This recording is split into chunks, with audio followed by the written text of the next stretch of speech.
Scusiamo per gli 8 minuti di ritardo, ma purtroppo oggi avevamo un bel po' di cose. C'è ovviamente l'assessore Lanzarin e il dottor Mongillo che vi parlerà delle categorie vaccinali, del famoso altro, no? Come si dice, di quello che magari risulta sulle tabelle incompatibili, e quindi vi dà una spiegazione al dottor Mongillo, che è della direzione della prevenzione. E dall'altro poi vi darà anche un aggiornamento sugli arrivi dei vaccini e un po' la macchina vaccinale come è impostata, visto e considerato che abbiamo anche in trasporto un po' di dosi che dovrebbero arrivare o sono arrivate già stamattina verso le 11, 11 e mezza. Domani dovrebbero arrivare i Pfizer, ma comunque dopo vi dà tutto la spiegazione. E poi l'assessore Lanzarin aveva... Sì, sulle telefonate del call center che dicevamo ieri.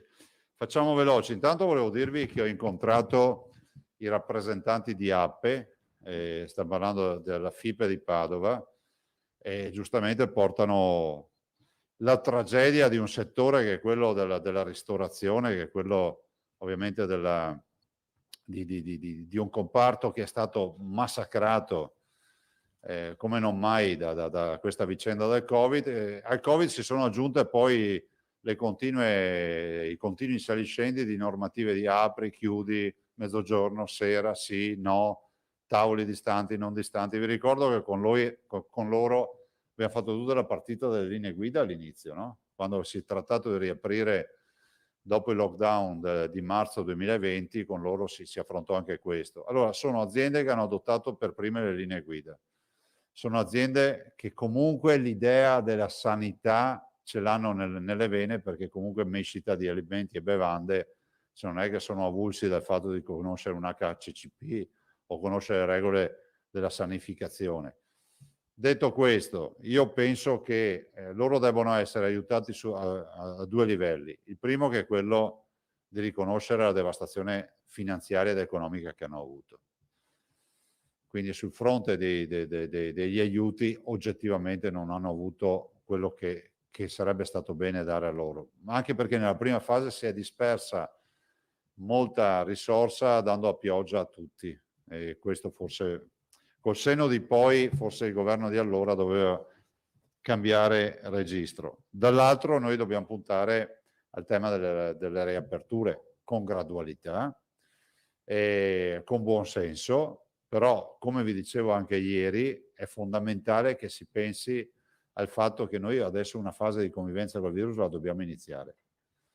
E la dottoressa Russo e l'assessore Lanzarin, che stanno seguendo la vicenda delle linee guida per la riapertura, in settimana chiuderanno ovviamente questa partita, e io spero che il governo prenda atto e si esprima rispetto alla possibilità, si esprima attraverso il comitato tecnico scientifico, le realtà più autorevoli che ha, ma si esprima. APE di Padova, ringrazio coloro che sono venuti e saluto anche il loro presidente Alaimo, con il quale abbiamo sempre rapporti con questa associazione e quindi con la FIPE. Dico che APE di Padova chiede anche un'attenzione ai sindaci. Io la condivido, so che i sindaci sono sensibili a questi appelli, conosco il loro buon cuore e penso che la possibilità di valutare che una graduale riapertura non può prescindere dagli spazi all'aria aperta, ad esempio. E penso che, ad esempio, un piccolo sforzetto anche da parte delle amministrazioni comunali, so che i bilanci sono tirati, so quali sono le difficoltà, ma anche dare una mano sul fronte sia burocratico, di agevolare, di permettere che vengano un po', come si può dire, occupati un po' di più gli spazi all'aperto, per poi tornare ognuno alle proprie dimensioni, per poi tornare ognuno alla normalità. Ma in questa fase di transizione, qualche metro quadrato in più, qualche burocrazia in meno, eccetera. So che i sindaci sono sensibili, faccio appelli ai sindaci del Veneto di dare una mano a questi ristoratori. Guardate, i ristoratori non rappresentano solo una dimensione economica, perché allora potremmo anche derubricare questa partita in una partita quanto costa, dimmi quanto costa, vediamo dove possiamo arrivare. Ma rappresentano una dimensione identitaria, storica e culturale della nostra terra. Perché pensate che dietro a questo movimento, a queste attività produttive, passa tutto quello che è l'identità di un territorio.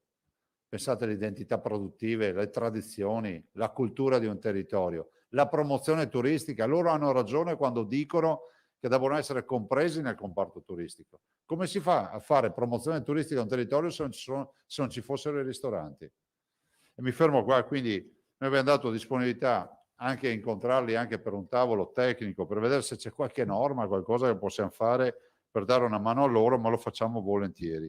E li ho anche incontrati volentieri. E bollettino velocemente, dopo io vi lascio con il dottor Mongiro e l'assessore. Tamponi molecolari sono 4.700.000,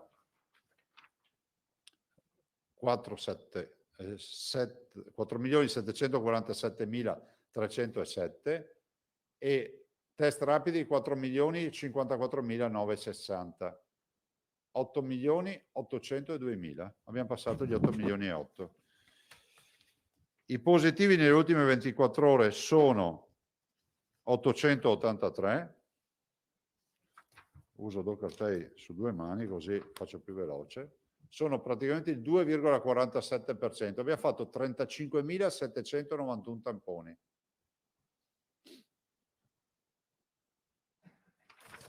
I positivi dall'inizio siamo quasi a 400.000.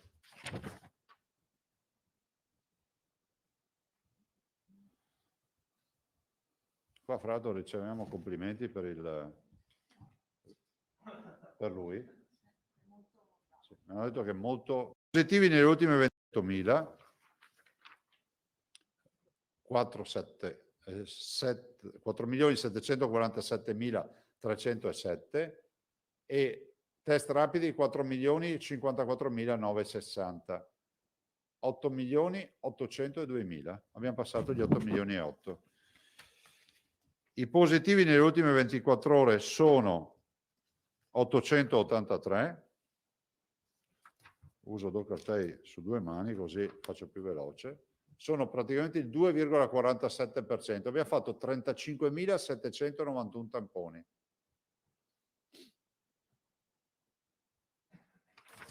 I positivi dall'inizio siamo quasi a 400.000.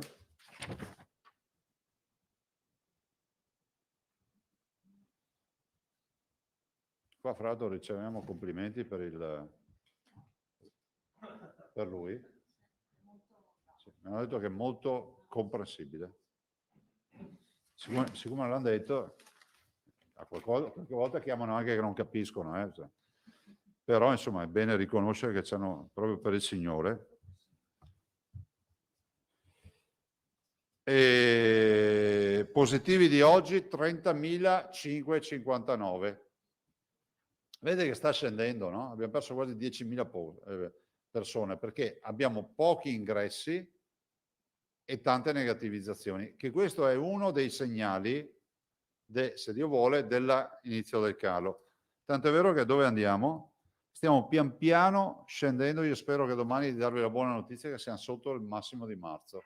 Erano 2.068 a marzo, oggi siamo 2.076, ci mancano ancora 8 pazienti e siamo sotto. Quanti sono usciti dalla terapia? Dall'altra chiamano anche che non capiscono, però insomma è bene riconoscere che c'hanno proprio per il Signore. E positivi di oggi 30.559. Vedete che sta scendendo, no? Abbiamo perso quasi 10.000 persone perché abbiamo pochi ingressi e tante negativizzazioni, che questo è uno dei segnali, se Dio vuole, dell'inizio del calo. Tanto è vero che dove andiamo? Stiamo pian piano scendendo. Io spero che domani di darvi la buona notizia che siamo sotto il massimo di marzo. Erano 2.068 a marzo, oggi siamo 2.076, ci mancano ancora 8 pazienti e siamo sotto. Quanti sono usciti dalla terapia dell'area non critica? 30. Ora 8, io spero 8 pazienti e siamo sotto. Quanti sono usciti dalla terapia dell'area non critica? 30. E quanti sono usciti dalle terapie intensive? 16. Quindi 2 dati buoni, sperando che si confermino, ragazzi. Conferenza stampa faremo tutti i giorni perché ogni giorno ha la sua pena. però insomma era un pezzo che non si tiravano più su due cartelli così. Giocatevi la lotteria da qualche parte, basta i numeri. Se volete giocarvi sono 30 e 16, magari qualcuno anche vince. Allora vi faccio vedere. Meno solo però, insomma, sa mai. Che non siano ludopatiche queste robe. Poi mi accusa che incentiva la ludopatia. Meno 274 sono i pazienti in area ovviamente non critica. Federico ha fatto la somma senza risultato.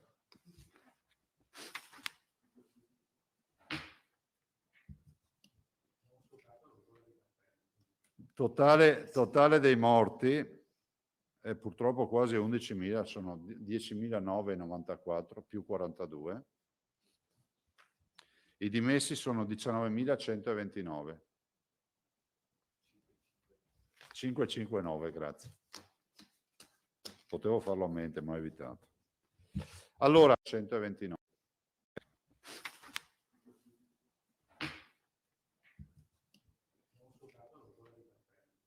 Totale dei morti è purtroppo quasi 11.000, sono 10.994 più 42.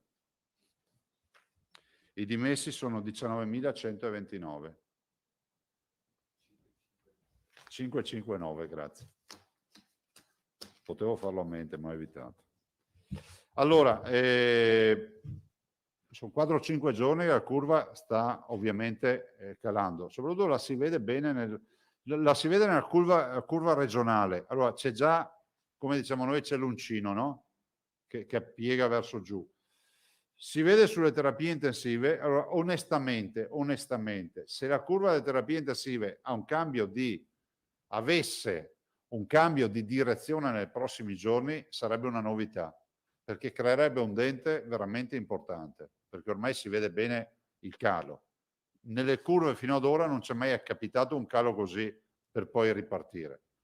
Può capitare, non è finita. Avete visto che anche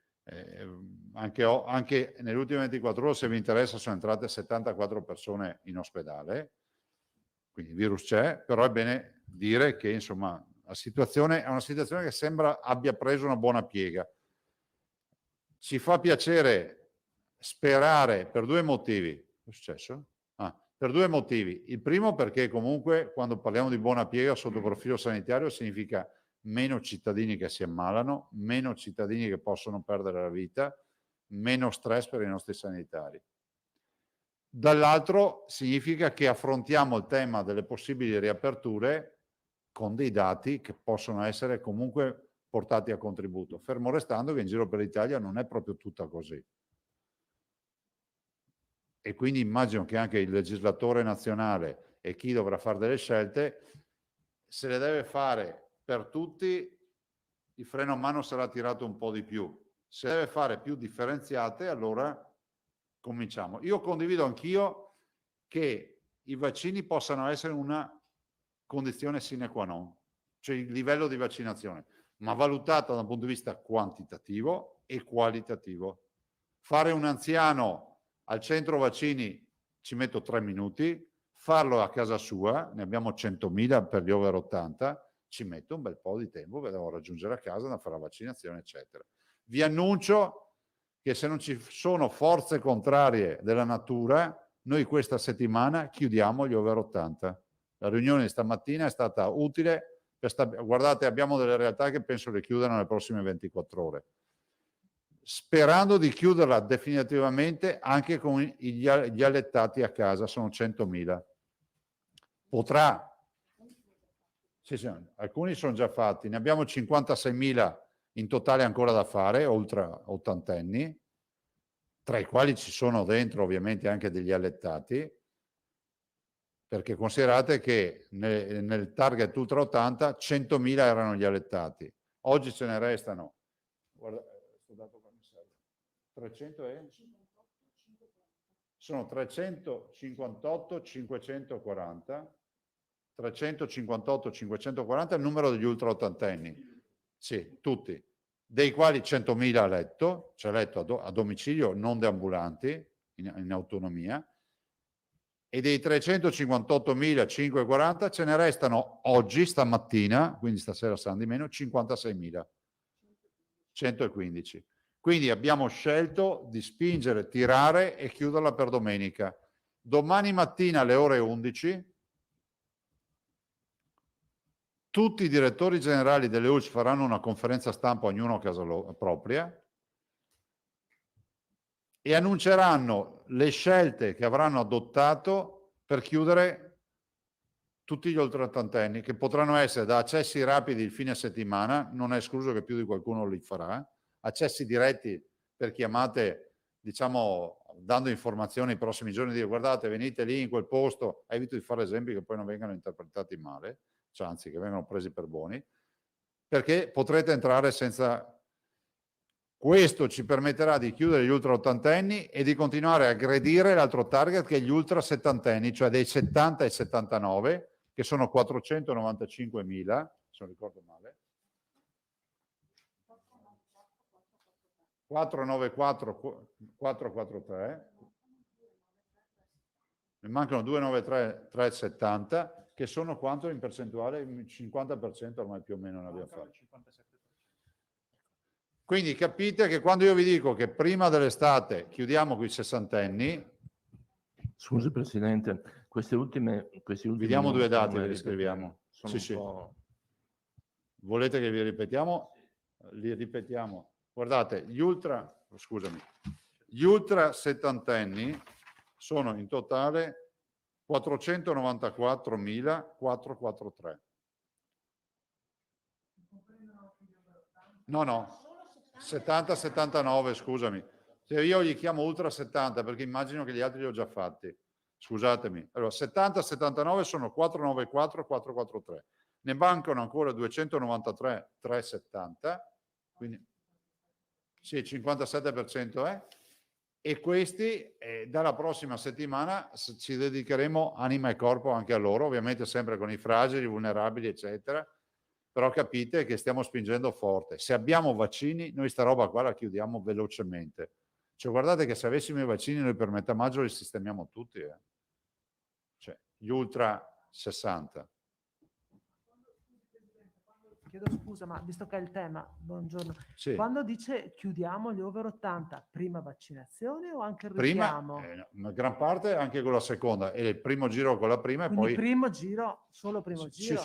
Sì, ma molti sono già al secondo giro. Sì. Perché se poi qualcuno ha fatto AstraZeneca si va... Cioè, dopo appunto si vedrà, però sapete che come campagna vaccinale si calcola sempre la prima dose, perché quella ti permette di agganciarli già per la seconda ed è chiusa, cioè è un problema che non hai più perché li metti in programma e via. 41% ha già fatto tutte e due le dosi, fra l'altro, over 80.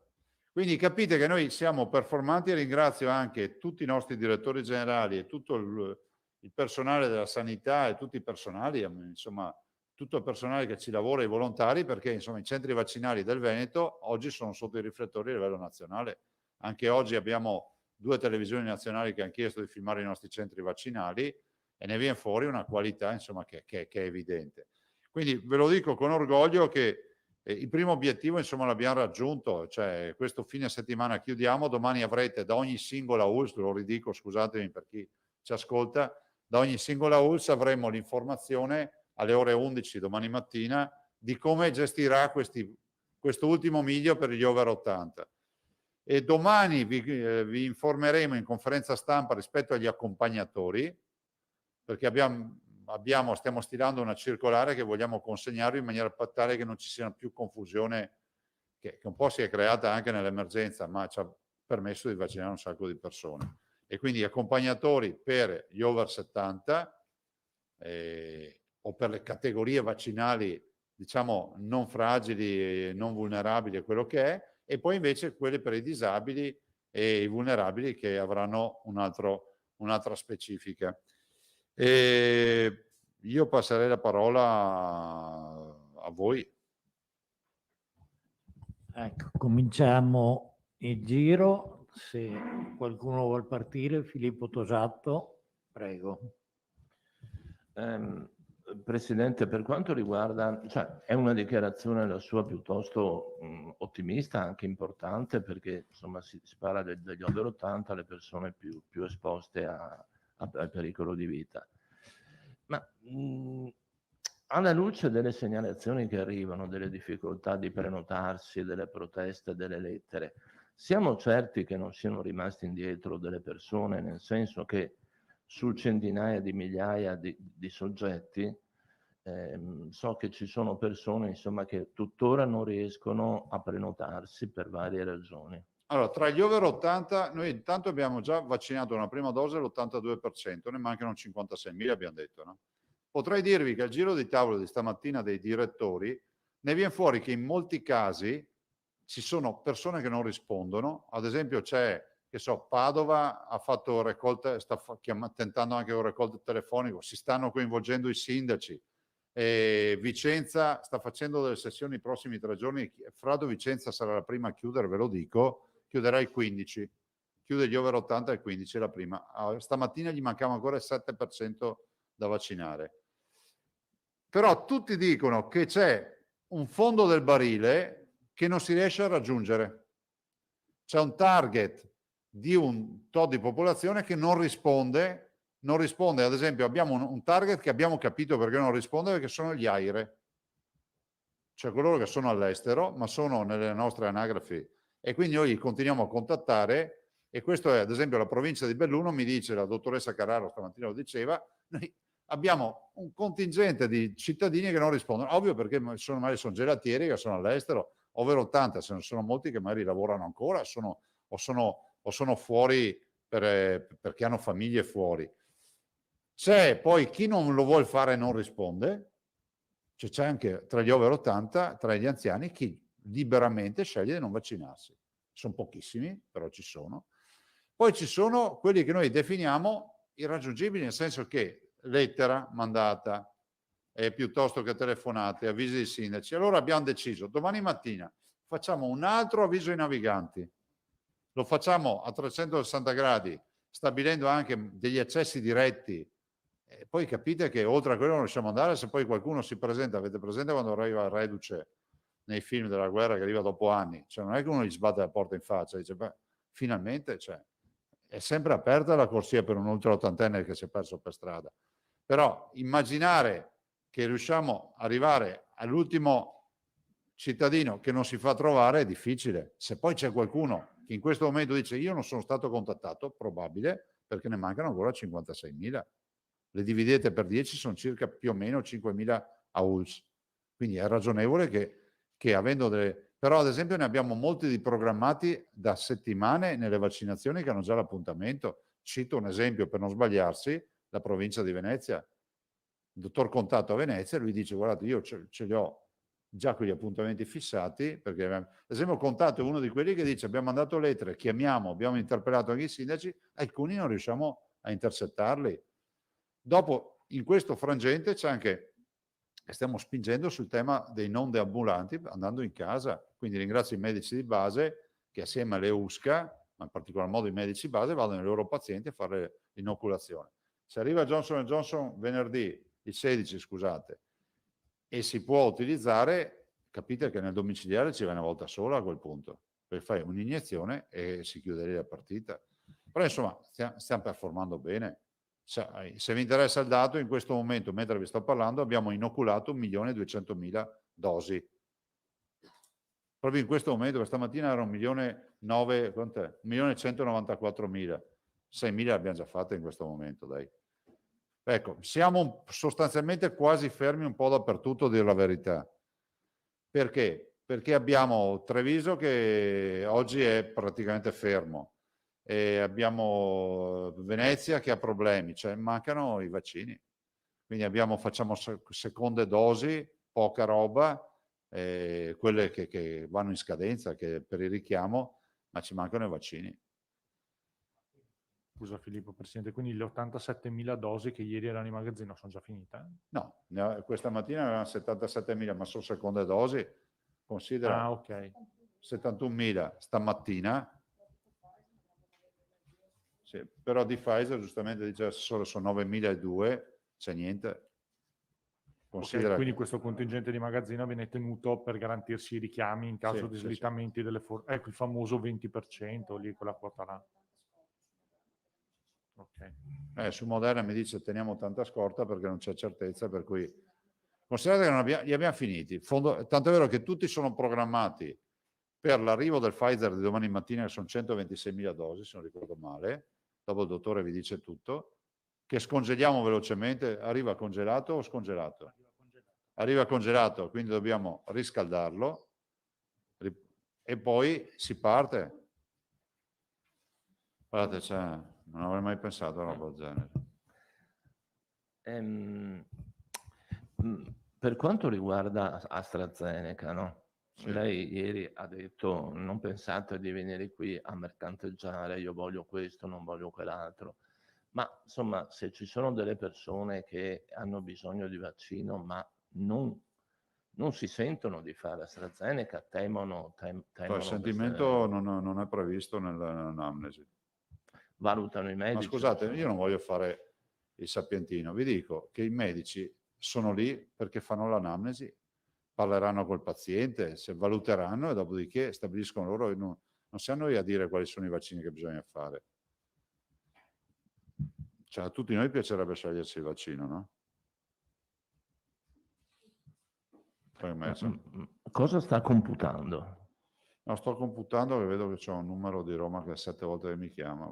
Risponda, No. non si faccia Magari scrupoli. figliuolo che annuncia arrivi di milioni di dosi. Che non No, arrivi, risponda in diretta. che non arrivi Ma però ti ho risposto. una buona Ti ho notizia. risposto comunque. Sì, perché non stava mica computando con le orecchie, però vabbè, Sono multitasking. l'ultima Scusami, cosa, prego, l'ultima cosa che riguarda invece le fragilità.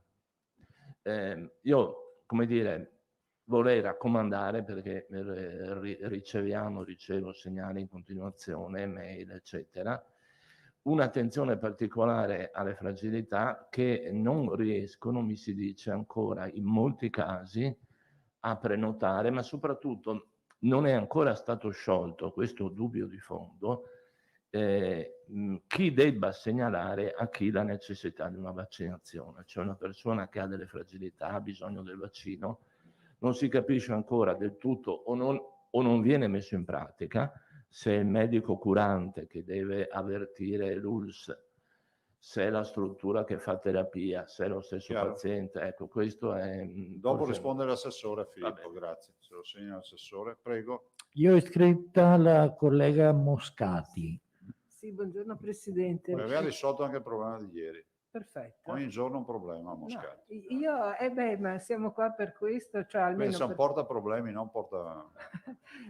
Allora, come ho già scritto, ambasciatore non porta pena, però non è che noi sposiamo i problemi, li porgiamo e infatti sono contenta che siano stati risolti. Mi preme dire che se non era scritto appunto il nome del vaccino, è perché viene scritto a posteriori dopo la seconda dose. Comunque è stato Abbiamo risolto. deciso questa mattina di scriverlo anche con la prima dose. Perfetto, infatti...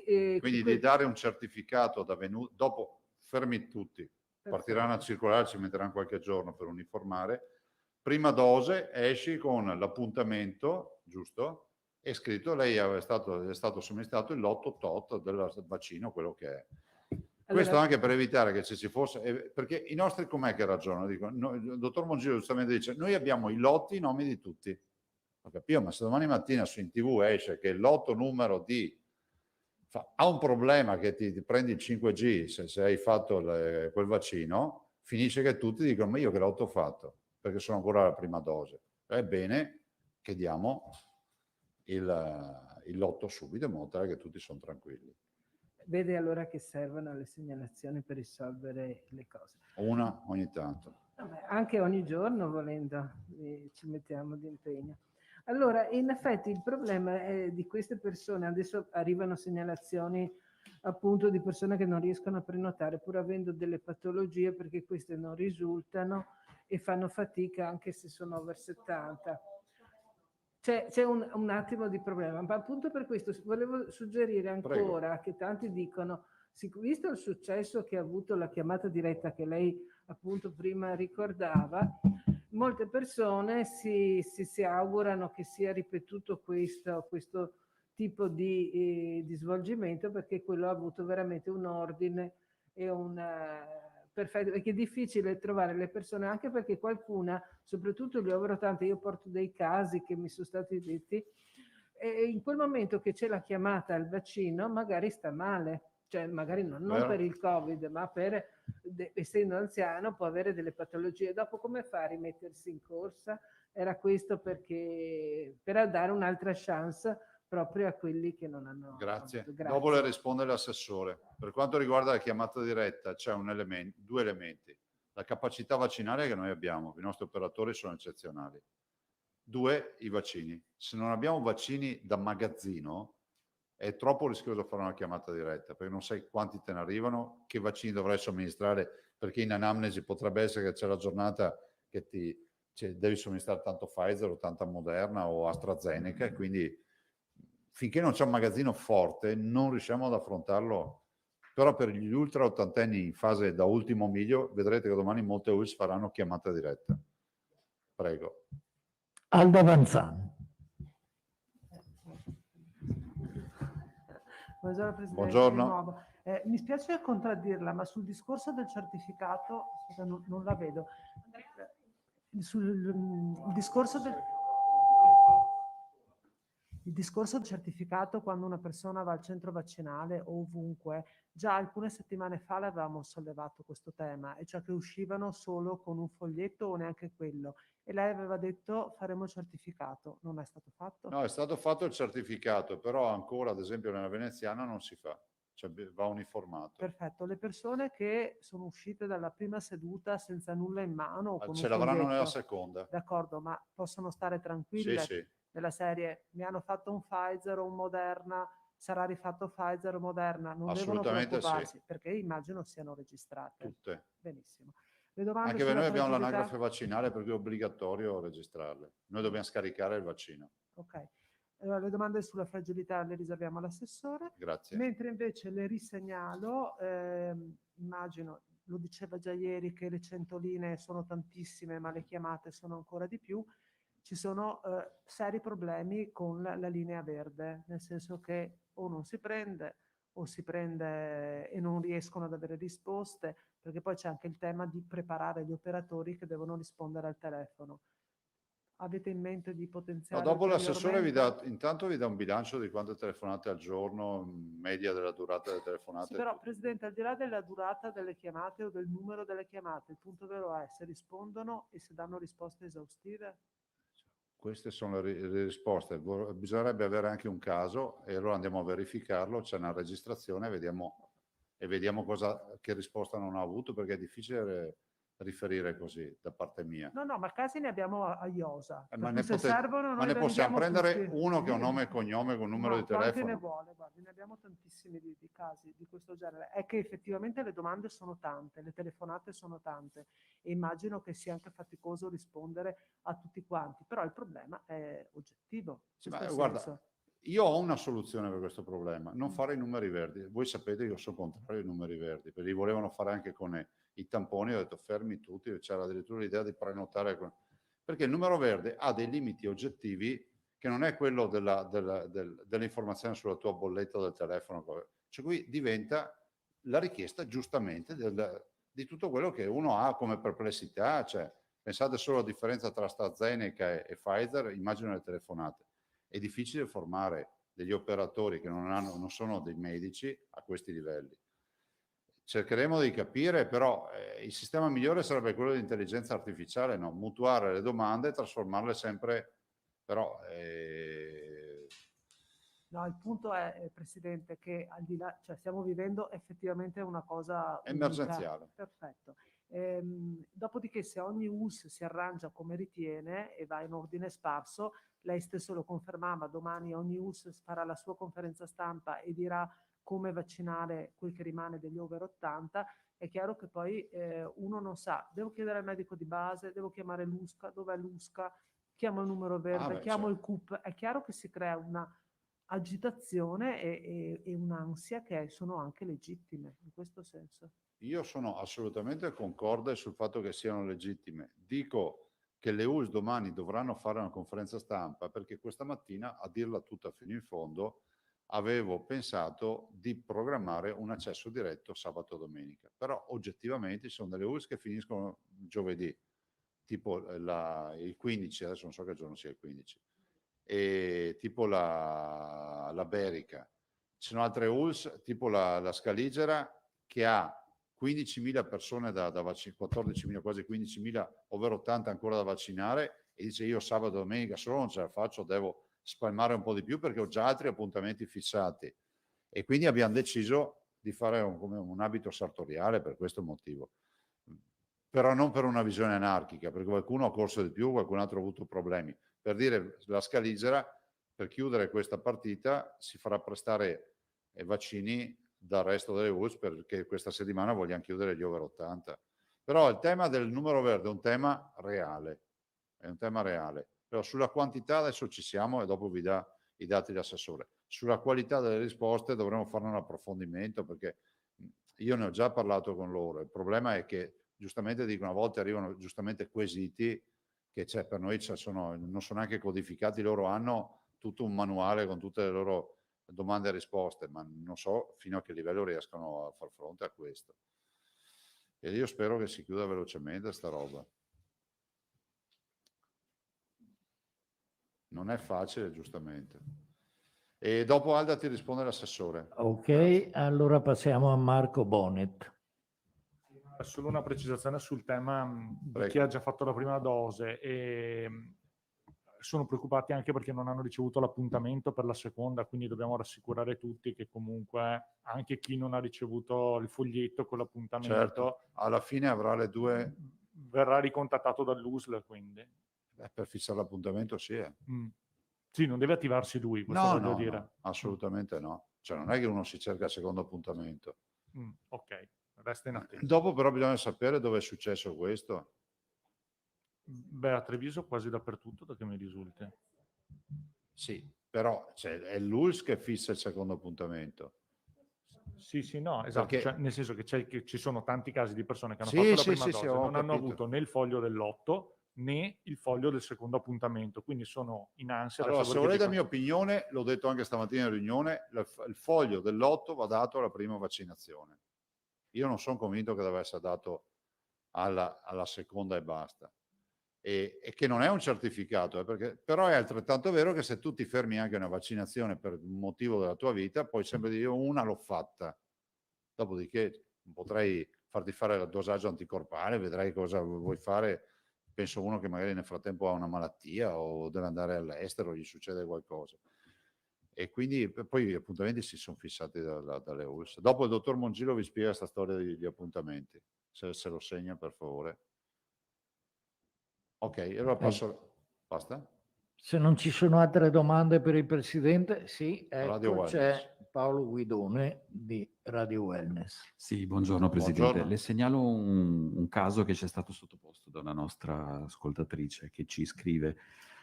Sono un ascoltatore, sono un convivente di un trapiantato e secondo il piano nazionale di vaccinazione e l'hub dove è stato vaccinato il trapiantato, io e la mia famiglia dobbiamo essere vaccinati in quanto conviventi.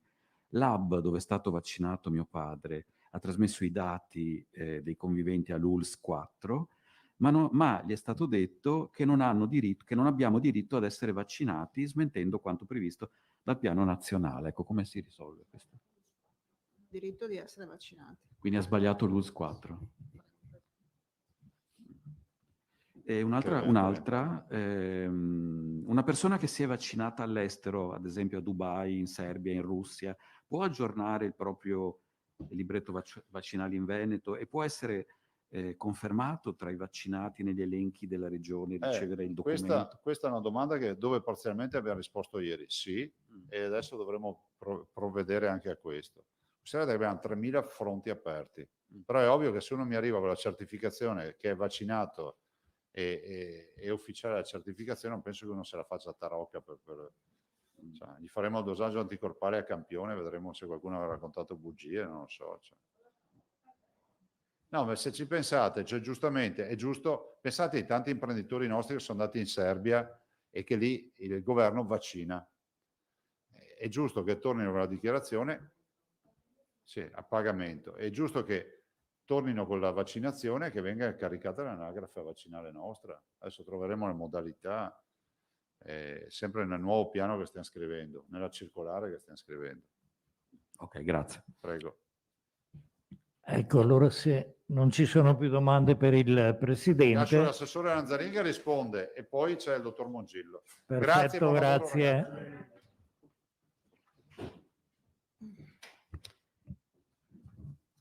Allora, intanto chiudo sul discorso dei trapiantati. Allora, i trapiantati o quelli in attesa di trapianti erano previsti nei vari piani che si sono succeduti.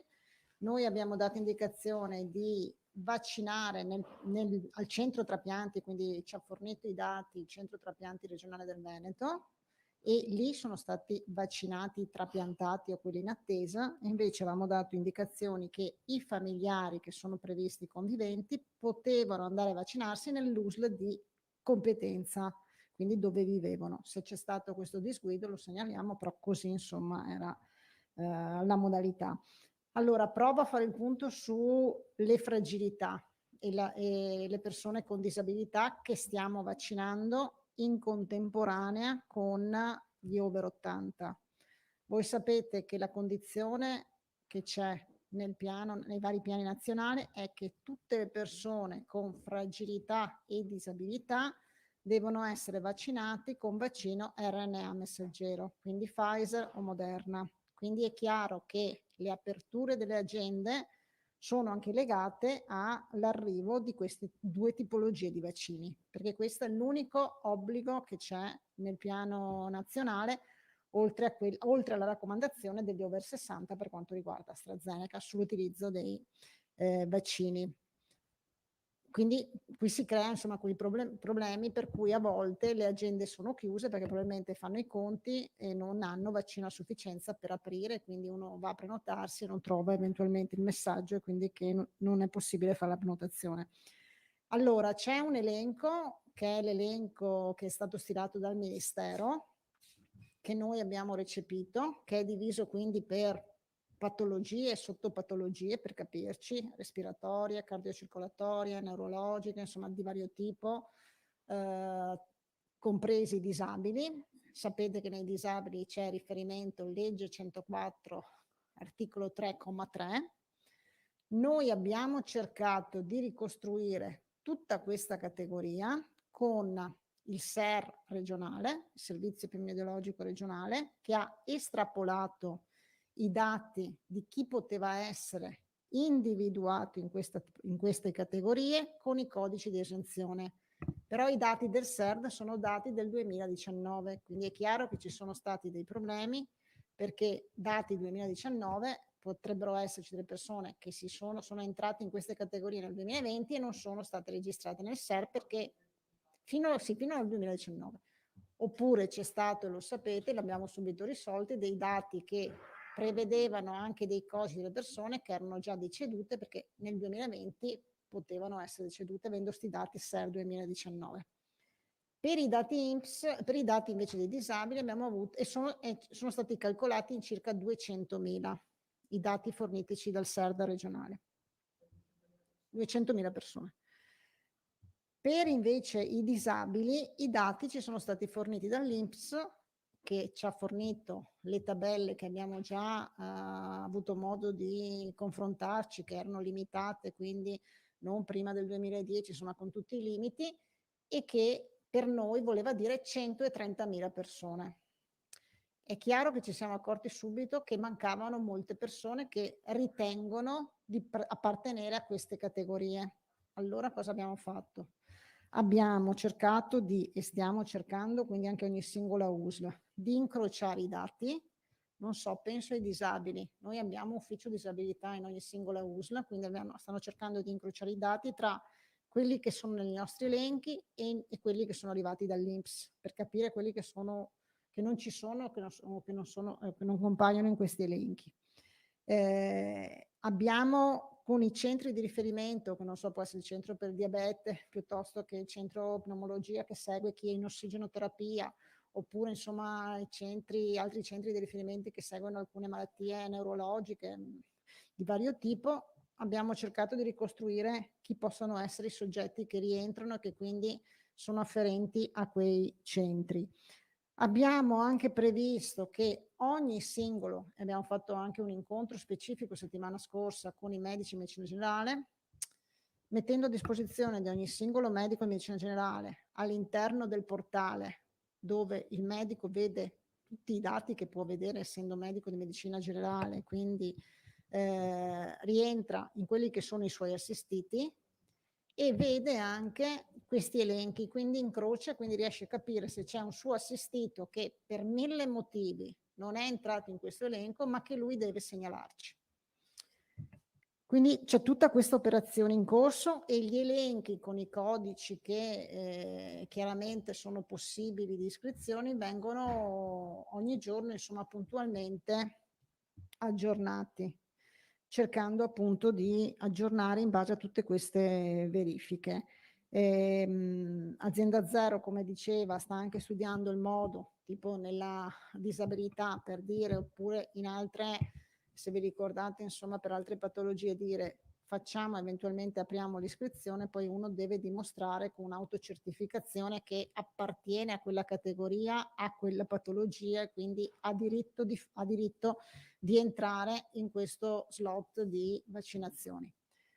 Vi assicuro che è un lavoro, io capisco che ci sono tante persone che provano, non entrano, eccetera, però è veramente un lavoro immane di numeri, di dati, di riconduzioni di persone, perché non so, ci sono persone che, faccio un esempio, che erano seguite da un centro, però non so, negli ultimi 3 anni non sono più state seguite perché la patologia è un po' migliorata, quindi pensano e giustamente dicono no, ma io rientro perché comunque ero seguita dal centro di pneumologia, eccetera, però a noi non compare nessuno. Quindi stiamo cercando di fare tutto questo lavoro e cercando effettivamente di dare ritorno a tutte le segnalazioni. Allora, da quello che io capisco, può essere che ci sia una mancanza di comunicazione rispetto al numero verde, che era nato a questo punto soprattutto per questa categoria, perché abbiamo capito che questa è la categoria che può diventare più problematica, nel senso se uno si ritrova e non si ritrova. Quindi farò un approfondimento con il numero verde rispetto appunto alle nozioni e a dove indirizza il numero verde chi telefona, perché poi noi avevamo detto con i medici, medicina generale, in una collaborazione che c'è e che è molto molto buona, di effettivamente cercare loro, eventualmente se rinviamo qualcuno che non fa parte di questa categoria e quindi poi segnala all'azienda, oppure può fare la prenotazione direttamente anche il medico di medicina generale, insomma avevamo un po', però cerchiamo di capire, vedere e di affinare anche questa comunicazione, che sia insomma una comunicazione più corretta e senza rimandare insomma a telefonate, però vi assicuro che questo è molto complessa perché i numeri sono tanti e perché poi le specificità insomma sono molte, quindi è molto complessa, quindi capiamo, insomma, comprendiamo che sicuramente ci sono qualcuno che non ha risposta in questo momento, però stiamo veramente cercando di mettere insieme tutti questi tasselli per dare le risposte. Vi do solo il numero di telefonate che sono arrivate al numero verde da inizio aprile all'11, quindi in 11 giorni, che sono 70.813. Con le punte maggiori ci sono state il giorno 8 con 8.903 telefonate e il giorno 9 con 9.064, che combaciava anche con le varie informazioni che stavano arrivando su AstraZeneca. Avevamo anche visto che quei giorni lì diceva anche il dottor Toniolo che c'erano effettivamente molte domande che arrivavano su cosa succederà con AstraZeneca e c'era insomma EMA che si doveva pronunciare proprio in quei giorni. Quindi capite che anche le mole di telefonate sono molte. Cercheremo di ricondurre eventualmente con delle, sto pensando anche se è opportuno, delle FAQ specifiche anche di risposta, se effettivamente non tutti hanno le stesse risposte, in modo da cercare di indirizzare in maniera serena e tranquilla le persone che chiamano proprio verso il canale più giusto. Insomma. Questo è lo sforzo che stiamo cercando Sì, e che magari sicuramente possiamo le implementare. FAQ magari anche sui siti delle USL sarebbero Certo. utili, perché almeno parlo per la nostra esperienza, al giornale spesso arrivano sempre le stesse domande Certo, di certo. persone diverse, che magari dandogli un luogo dove possono trovare, Trovare la la risposta, risposta, certo. anche perché sono domande generiche, non su fatti specifici. Sì. Ecco, se l'assessore ha finito, passiamo alle eventuali domande dei colleghi. Alda Vanzani e Assessore, poi Moscati. Buongiorno. No, volevo chiederle questo, quindi, posto che l'operazione è immane, è in corso, state incrociando tutti i dati E con le posto, ULSS. scusami Alda, che sicuramente adesso non stanno arrivando, cioè molti provano ma non trovano spazio, perché tipo domani ci arrivano 126.000 dosi di Pfizer, ma se no non abbiamo Pfizer, insomma, e dobbiamo vaccinare queste persone solo con Pfizer o Moderna. Perfetto, posto tutto questo, un disabile, un fragile, un malato deve aspettare, lo può tranquillizzare, dire state tranquilli, vi vaccineremo, che cosa deve fare? No, noi vogliamo, Perché, voglio mi scusi, voglio non tranquillizzare le dico tutto. ovviamente il nome, però tra le varie segnalazioni, anche i medici di base, una risposta che è stata data a un paziente, a un disabile, è carissimo, non possiamo prenotare assolutamente nulla, stanno dicendo un sacco di puntini puntini, tieni d'occhio il sito perché ogni tanto si liberano degli slot. Allora forse l'informazione va data anche ai medici di base? L'informazione va data anche ai medici di base. I medici di base, io credo, ma ne sono convinta e testimone, sono collaboratori essenziali e sono della partita. Poi se ci sono qualche esempio, insomma, che di risposte, insomma, diciamo, che rimandano o di altro tipo, cercheremo di affinare ancora di più l'informazione con i medici di base. Quindi fragili e disabili possono stare tranquilli e aspettare? Possono stare tranquilli, nel senso che stiamo cercando di risolvere tutte le problematiche che voi avete evidenziato e che in un modo o nell'altro verranno contattati, oppure avranno le istruzioni corrette come e a chi rivolgersi. Moscati, poi Bonet. Sì, scusi Assessore, volevo chiedere, perché è arrivata una richiesta adesso i sanificatori di qualche ospedale nel Trevigiano che non sono entrati nelle vaccinazioni all'inizio, quando si faceva il personale sanitario e tutto il personale addetto alle sanificazioni, eccetera.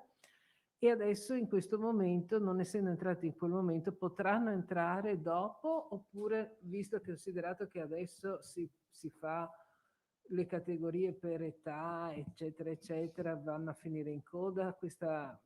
Allora io credo, ma poi lascio al dottor Moncillo, che dovranno andare in coda, perché noi adesso con l'articolo 44 abbiamo l'obbligo rispetto ai sanitari, no? Quindi dobbiamo vaccinare i sanitari, perché voi sapete che col nuovo decreto c'è l'obbligo appunto l'obbligo, insomma, oppure uno può essere demansionato, no? Quindi noi abbiamo un po' più tempo per vaccinare i sanitari. Quelli, diciamo, che non sono sanitari ma fanno parte del personale, credo che verranno vaccinati a seguire. Corretto? Sì. Va bene, grazie. Marco Bonet. Abbiamo novità sulle farmacie?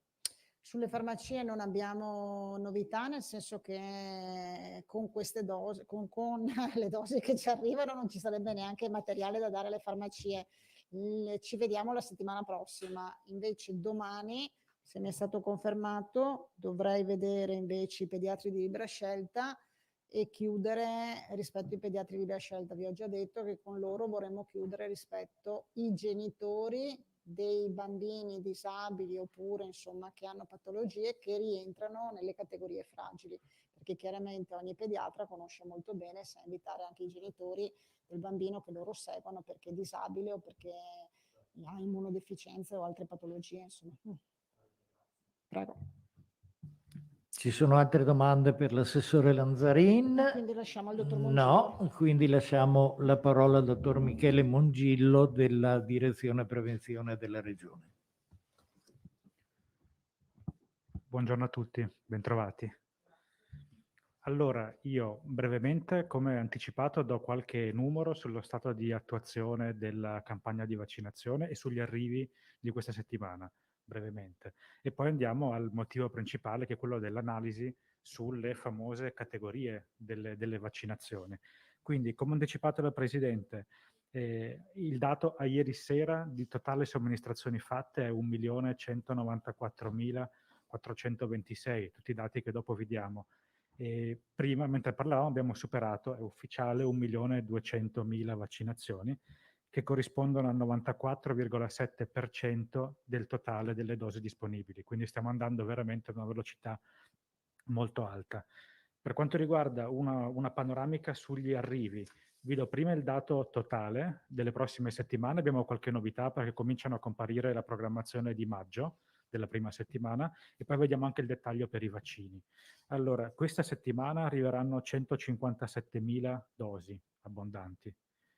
La settimana successiva, dal 19 aprile, quindi 166.000. Poi all'ultima di aprile 126.000 e la prima di maggio abbiamo 125.000. Adesso vi do il dettaglio. Prego? No, allora, ve lo do per tipo di vaccino. Allora, Pfizer, sapete che dopo Pasqua è cambiato il giorno di consegna. Consegnano in Veneto il mercoledì, mentre prima Pfizer arrivava il martedì. No, ma lei voleva le date della settimana, quindi la settimana del 19, la settimana prossima arrivano 100... La settimana prossima arrivano 166.000 date. Sono numeri che dopo vediamo. complessivi. Comunque. Poi la settimana del 26... Ne arrivano 126.000. Sto arrotondando. E poi la settimana del 3 maggio. 125.000. Questi sono i totali di arrivi. Allora, per non fare confusione, vi do solamente il dettaglio di questa settimana diviso per tipo di vaccino. Esatto. Questa settimana abbiamo in arrivo domani il carico di Pfizer, 129.000 dosi in totale. Di queste 129.000, 126 sono quelle che arrivano domani. Abbiamo avuto un anticipo che è arrivato oggi di 3.000, però il totale è 129.000 Pfizer. AstraZeneca ne abbiamo 13.000 in arrivo tra mercoledì e giovedì. La novità di questa settimana è Johnson & Johnson. Ne abbiamo 14.650 in arrivo tra giovedì e venerdì. C'è un grande punto di domanda su Moderna. Sappiamo che entro il mese di aprile è prevista un'ulteriore consegna. Non sappiamo oggi né la quantità né i tempi di arrivo.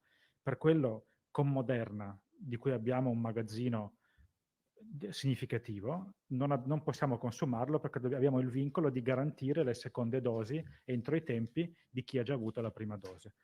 Questo è solamente per fare uno spaccato sul programma di arrivo della settimana e poi arriverei al motivo un po' al tema principale della giornata di oggi. Un magazzino significativo, vediamo anche il dato, abbiamo ieri sera 29.619 dosi di Moderna in magazzino, cioè che devono ancora, quindi questo è il magazzino che abbiamo di Moderna. Sì.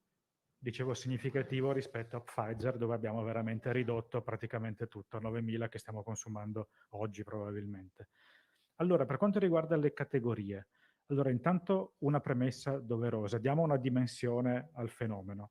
Stiamo parlando di un totale di categorie per i quali che non rientrano in tutte le categorie puntualmente definite, quindi un totale che è pari a poco più del 3,2% del totale delle somministrazioni fatte ad oggi.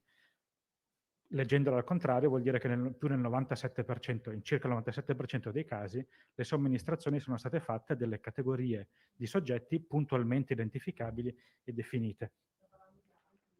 Sto esplodendo la categoria altro. Esatto. Questa è la prima premessa.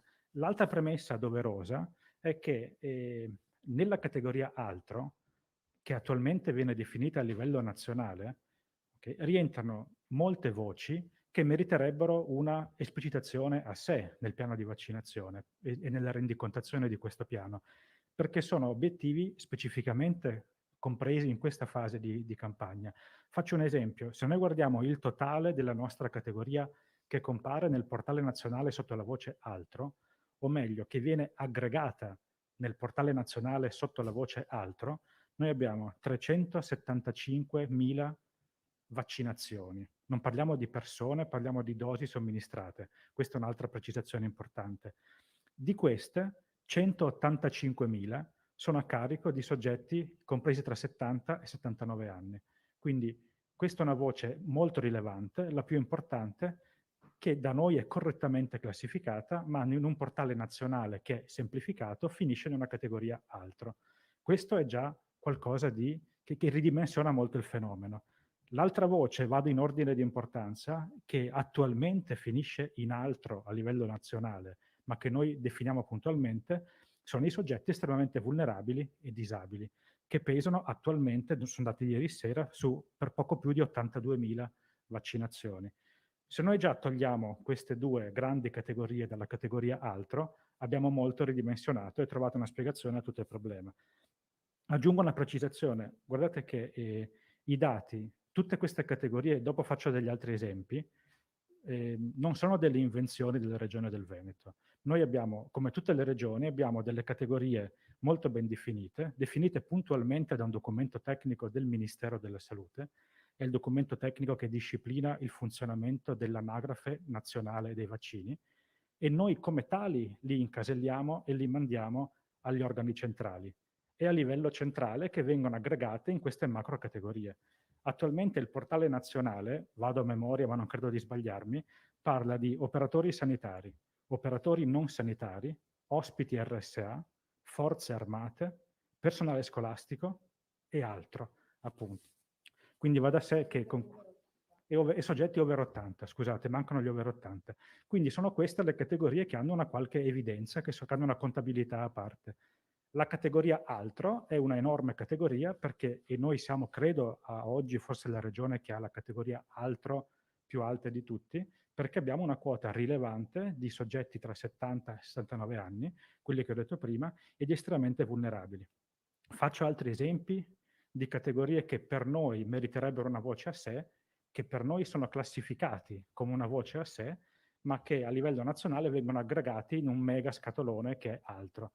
Questi esempi sono gli operatori non sanitari delle RSA, è una categoria specifica, a nostro avviso sarebbe da classificare, c'è una voce nazionale per questo, gli operatori non sanitari.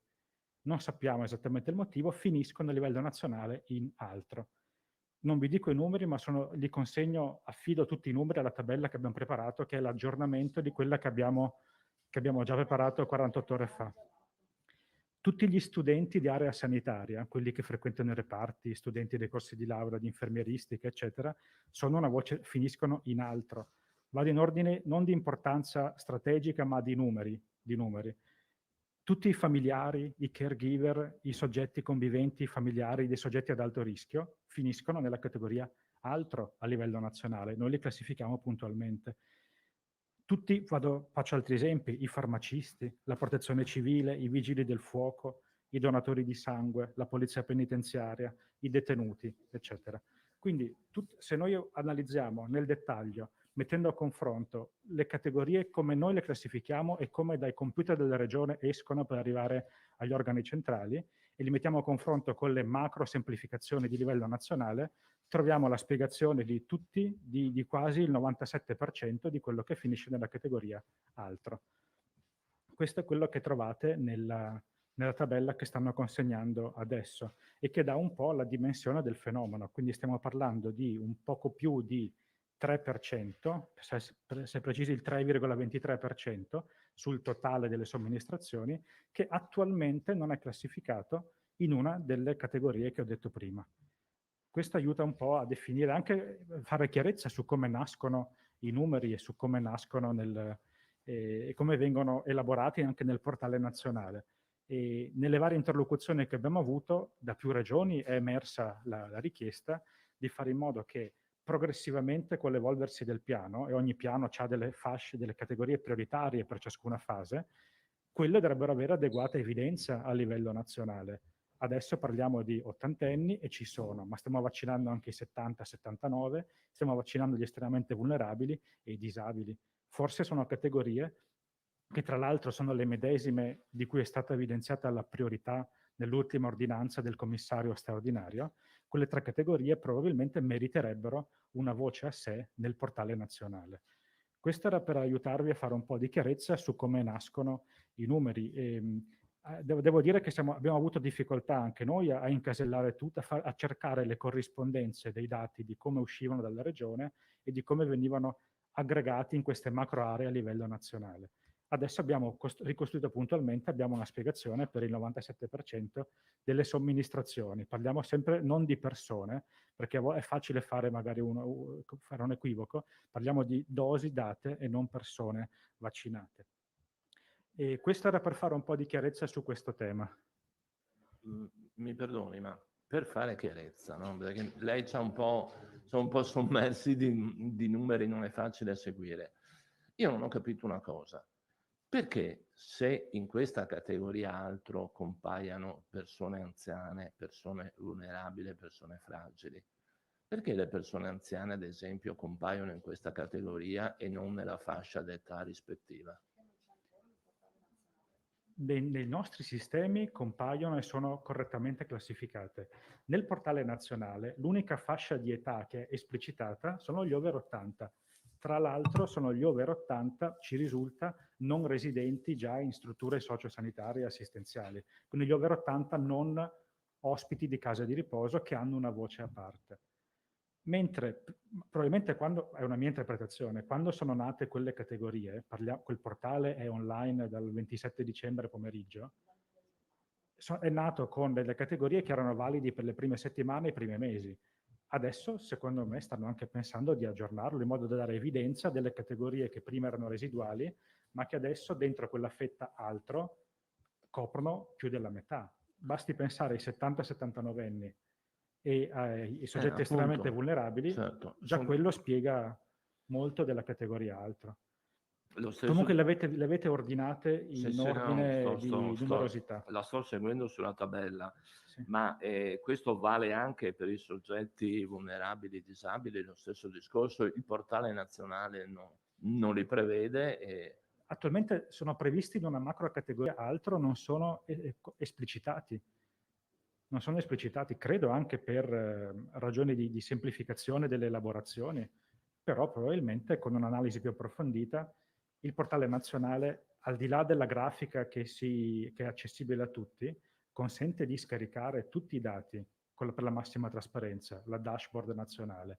Lì sicuramente uno li trova incasellati come escono dalle regioni e non come vengono aggregati forse per una questione anche di semplicità grafica a livello nazionale. Ecco, ma senta, ma la domanda delle domande, il sospetto, il dubbio, era quello riguardante la possibile inappropriatezza delle vaccinazioni, cioè dalle vostre verifiche, dai vostri controlli, dalla rispondenza della tabella, lei si sente di escludere che ci siano state vaccinazioni improprie in numero rilevante, diciamo. Ecco.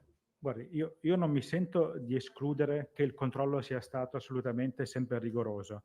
Mi sento di confermare che lo è stato però nel 97% dei casi, perché stiamo parlando di quella dimensione del fenomeno. Cioè quel 3,23% che è scritto terza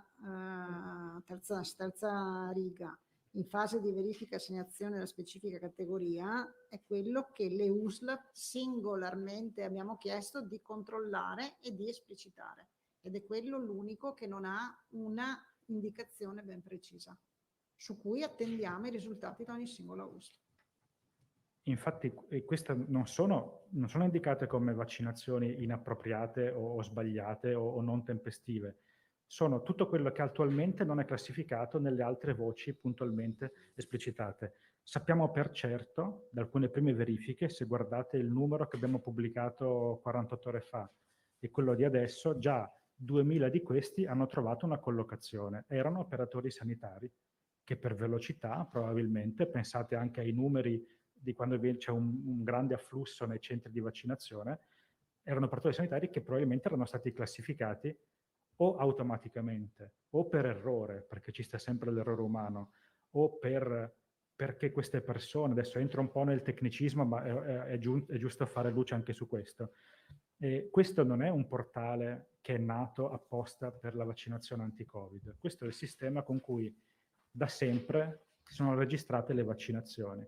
Quindi se un soggetto è stato vaccinato 5, 10, 2 anni fa per altri motivi, era un viaggiatore internazionale, doveva fare una vaccinazione consigliata per andare in un paese con malattie endemiche, quella persona era classificata magari come viaggiatore internazionale. Adesso che è tornato a fare la vaccinazione anti-Covid, può essere che si sia trascinato dietro la categoria con cui è stato vaccinato la prima volta e che quindi non sia correttamente classificato. Ma sono cose su cui le ULSS puntualmente possono intervenire. Questo era proprio per far emergere tutti i possibili aspetti legati alla classificazione dei soggetti che vengono vaccinati. Facciamo delle domande, secondo me, Sì. se no... Sì. Credo che sono tutte Ecco, domande siamo... Se il dottor Mongillo ha finito... Ero in debito di una risposta, perché il Presidente prima ha chiesto di fornire su come funziona tra prima e seconda dose. Quindi posso partire da questa risposta. Allora, il dottor Mongillo risponde a questa risposta e poi cominciamo il giro dei colleghi. Sì, allora, quando una persona fa la prima dose, automaticamente, ma perché è un dato obbligatorio che il sistema richiede, viene già fissata la seconda dose in calendario. Poi può essere che alla persona venga detto l'appuntamento, magari la persona stessa che non richiede il promemoria, perché se l'è segnato sul telefono. Nella maggior parte dei casi viene stampato il promemoria per la seconda dose e, come abbiamo detto questa mattina, anche l'attestazione della prima dose. Volevo specificare che parliamo di una attestazione di avvenuta prima vaccinazione, non di certificato vaccinale, che quello viene fatto esclusivamente quando viene completato il ciclo vaccinale. Quindi non è a carico del soggetto ricordarsi di prenotare la seconda. Con la prima il soggetto viene già agganciato dal servizio sanitario e viene già messo in calendario per la seconda dose. Quindi non è un'incombenza che chiediamo alle persone perché c'è qualcuno che ha già pensato per la sua seconda dose. Scusate, ero solo in debito di una domanda. Grazie, dottor Mongillo. Cominciamo con le domande dal collega Andrea Buoso, poi Moscati, poi Bonet, Moscati e Vanzan. Solo una sorta di chiarimento. Quindi, siccome a livello nazionale, poi anche a livello locale si sono ripercossi queste polemiche sui cosiddetti furbetti del vaccino, il dubbio, tra virgolette, che è rimbalzato, veniva prima dai 375.000 nel cruscotto nazionale, voi avete esplicitato adesso, prima erano 40.000 mi pare, in un bollettino precedente che avete fatto. Sono 38,6 adesso. Adesso sono 38, perché 2.000 li avete ricollocati quindi ci sono ancora 38.000 da accertare da parte delle ULSS che potrebbero, diciamo, suscitare qualche problema di furbetti, diciamo, tra virgolette. 38.000 non persone, sono dosi somministrate. Dosi, che potrebbe essere anche in doppia, avrebbero fatto il doppio. Quindi potrebbero essere anche la metà delle persone. Potrebbero essere anche la metà delle persone, se ci parliamo in termini di persone. Okay. Qua parliamo in termini di somministrazioni. Sono somministrazioni esattamente di cui... come le dice il portale nazionale, ci siamo allineati a quella modalità di comunicazione. Queste sono dosi somministrate. E questo spetterà alle ULSS di spiegare... Ogni singola USLA ha il proprio riferimento numerico. Abbiamo consegnato a ogni singola USLA, insomma, il proprio, che lo poteva anche vedere, il riferimento numerico, e su quelli devono fare tutto un incrocio di verifiche e espletare a chi appartengono i soggetti che ogni singola USLA ha all'interno di questo macro gruppo. Sì, cioè per capirci, lì dentro immagino ci saranno i comunali che per diversi giorni sono stati vaccinati, in alcuni casi anche chiamati all'ultimo, vi ricordate, sono lì quindi, Potrebbero esserci comunali che sono stati chiamati, soprattutto se ci ricordiamo bene, quando c'era il discorso AstraZeneca e quindi con le famose liste di riserva. Va bene, io invece volevo fare una domanda tornando al tema delle forniture dei vaccini, perché i numeri dati dal ingegnere o Dottor No, Mongillo, dottor Mongillo. non sono ingegnere. Ingegnere è l'altro, no? Mi confondo anche io con gli ospiti, scusate.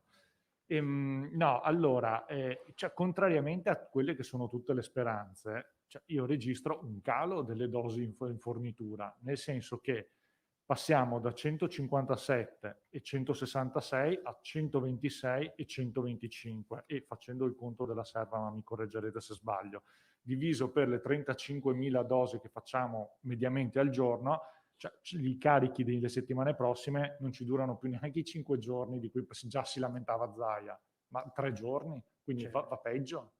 Come mai? No, la spiegazione c'è una spiegazione. Allora, l'apparente calo dell'ultima settimana di aprile è che per l'ultima settimana di aprile e la prima di maggio noi abbiamo solo il dato relativo a Pfizer, quindi tutto quel totale lì è quello che Pfizer ha comunicato che arriverà. Mancano gli AstraZeneca e i Johnson Johnson e i Moderna che si sommeranno. Nella nostra previsione sicuramente vanno a incrementare. Io ho dato solamente i numeri di cui abbiamo certezza e ormai Pfizer è un vaccino che ci ha abituato a essere puntuale e prevedibile nelle consegne. Quindi Perché quello che è tedeschi. certo è questo. Perché sono tedeschi, dico. Scusate un po' di ordine. Ha finito Marco? Allora Moscati e poi Vanzan.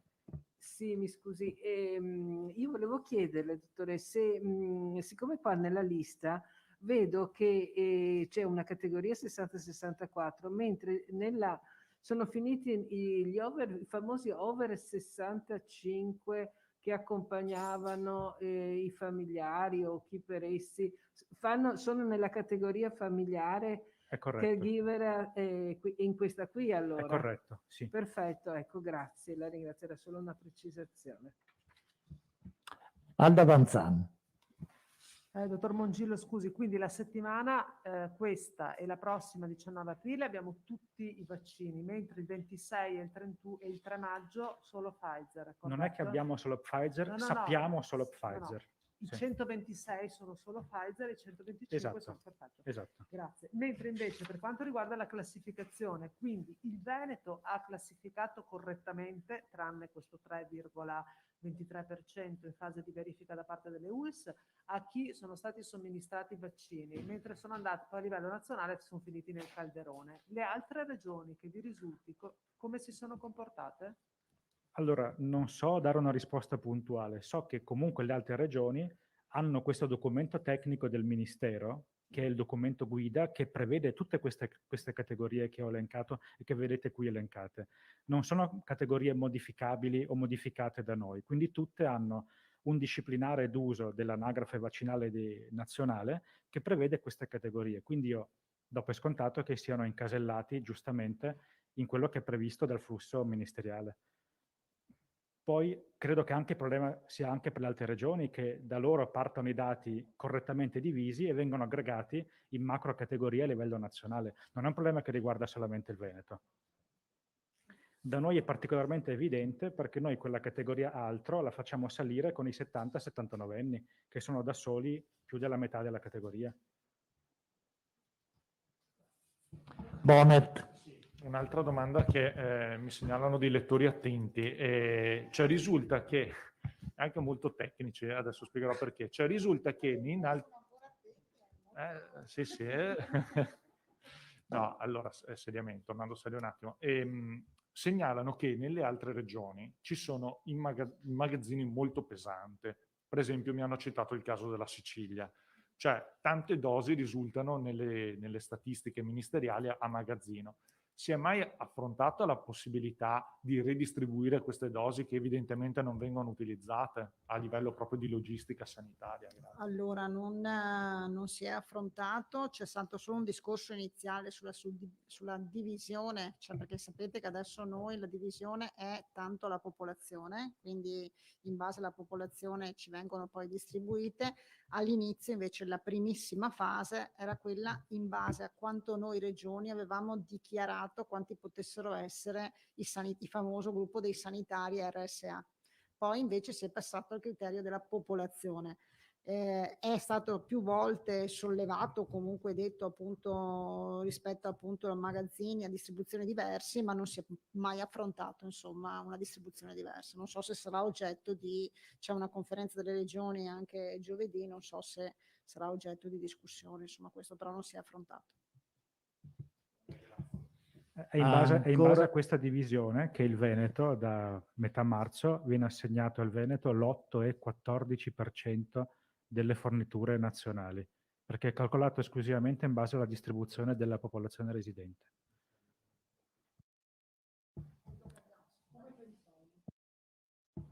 Tosato. Sì, no, solo una curiosità che mi pare, ma mi scusi, Moderna o Moderna come lo chiamano i produttori, ma è entrato in clandestinità, non se ne hanno più notizie? No, ma non è, voglio dire, non è una battuta, a me pare una cosa scandalosa e vergognosa, stiamo parlando di vaccini che salvano la vita alle persone, non si ha più notizie di questo vaccino, non si hanno tempi, non si hanno quantità. È stata sollevata questa cosa o viene accolta come una maledizione che cade dal cielo? Guardate, noi abbiamo contatti più che quotidiani con sia la struttura commissariale che con i referenti delle altre regioni. Oggi, ma prima di entrare in videoconferenza, oggi in conferenza stampa, hanno detto che il pomeriggio ci daranno novità importanti sui tempi di consegna di Moderna. Le avessi avute, le avrei dette qui. Sappiamo che è previsto un carico entro fine mese, ma non sappiamo dire esattamente quando. Se vedete i tempi di fornitura è abbastanza discontinua quella di Moderna. Volevo dire, dottor Mongillo, che dal New York arriva la notizia che vogliono sospendere Johnson & Johnson. No, non lo sapevo. La versione antiforfora.